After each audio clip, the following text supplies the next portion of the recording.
অতীতে আরপিওতে কিন্তু একজন প্রার্থীকে রিকল করার কোনো বিধান ছিল না, যদিও বা সংবিধানের মধ্যে ছিল, কিন্তু সেটা কোনোদিন প্রতিপালিত হয় নাই।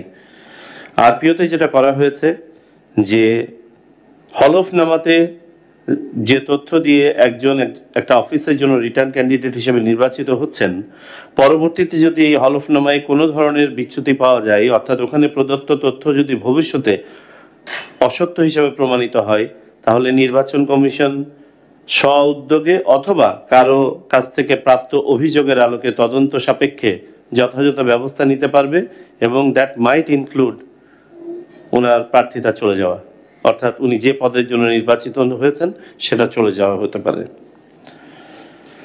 সশস্ত্র বাহিনীর উপস্থিতির ব্যাপারে আপনারা বলেছেন, জি হ্যাঁ, আমরা এটা উপলব্ধি করে আরপিওতে আইন প্রয়োগকারী সংস্থার যে সংজ্ঞা ছিল সেই সংজ্ঞার মধ্যে সশস্ত্র বাহিনীকে ঢোকানো হয়েছে, অর্থাৎ বর্তমানে সেনা, নৌ এবং বিমান বাহিনী আইন প্রয়োগকারী সংস্থার অংশ, এবং তারা চাইলে কেন্দ্রে যেতে পারবেন।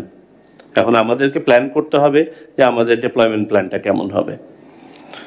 আমরা আপনাদের প্রত্যাশার জায়গাটা বুঝতে পারি, এটা সবারই প্রত্যাশা যে সবখানে সকল বাহিনীর উপস্থিতি থাক, কিন্তু যখন আমরা এটা বলি তখন আমাদেরকে মাথায় রাখতে হবে আমাদের কেন্দ্রের সংখ্যা। আপনারাই বলেছেন যে কেন্দ্রের সংখ্যা যদি আর একটা ভোট যোগ হয় তাহলে হয়তো বা বেড়েও যেতে পারে। পার ক্যাপিটা ভোটিং টাইম হিসাব করে যখন আমরা দেখব কেন্দ্রগুলোর সক্ষমতা, বর্তমানে আমাদের 42,761টা কেন্দ্র আছে। তো হিসাব করেই দেখতে পারেন যে একটা কেন্দ্রে সর্বোচ্চ কতজন আইন প্রয়োগকারী সংস্থার লোক রাখা সম্ভব এবং কাদেরকে রাখা সম্ভব।